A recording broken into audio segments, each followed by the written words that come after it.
आज हम लोग अगर न होते कविता पढ़ेंगे। इस कविता के कवि हैं डॉक्टर बाल स्वरूप राही। इस कविता को पहले पढ़ेंगे, इसके बाद इसके अर्थ को समझेंगे। आप लोग भी घर में इसे बोल बोल कर जोर जोर से पढ़िएगा। अगर न होता चांद रात में, हमको दिशा दिखाता कौन। अगर न होता सूरज दिन को, सोने सा चमकाता कौन। अगर न होती निर्मल नदियाँ, जग की प्यास बुझाता कौन। अगर न होते पर्वत मीठे, झरने भला बहाता कौन।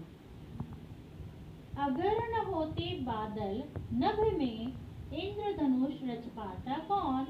अगर न होते हम तो बोलो, ये सब प्रश्न उठाता कौन। बाल स्वरूप राही। अब हम लोग इस कविता के अर्थ को समझेंगे।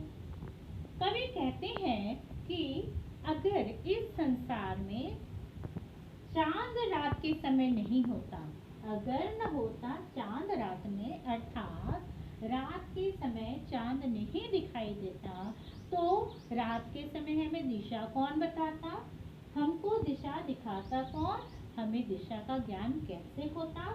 अगर न होता सूरज दिन को, सोने सा चमकाता कौन। अगर सूरज दिन के समय नहीं दिखाई देता, तो हमें उजाला कैसे मिलता, हमें कैसे दिन के समय प्रकाश दिखता।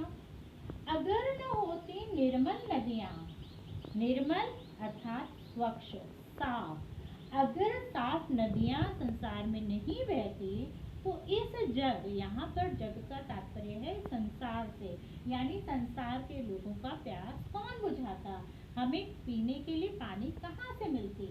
अगर न होते पर्वत मीठे, झरने भला बहाता कौन। अगर पहाड़ नहीं होते, पर्वत नहीं होते, तो हमें झरना कहाँ से मिलता। झरना पहाड़ से गिरती है और इसका पानी बहुत ही मीठा होता है। तो अगर नदियाँ नहीं होती, अगर पर्वत नहीं होते, तो हमें मीठे पानी पीने के लिए कहाँ से मिलता।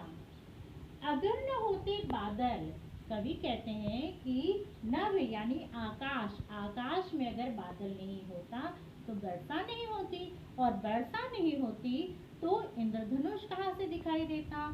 तो कवि कहते हैं कि अगर बादल नहीं होता तो आकाश में इंद्रधनुष कैसे दिखाई देता। और अगर न होते हम तो बोलो, हम सभी लोग अगर नहीं होते, तो ये सारे जो प्रश्न है वो कौन करता।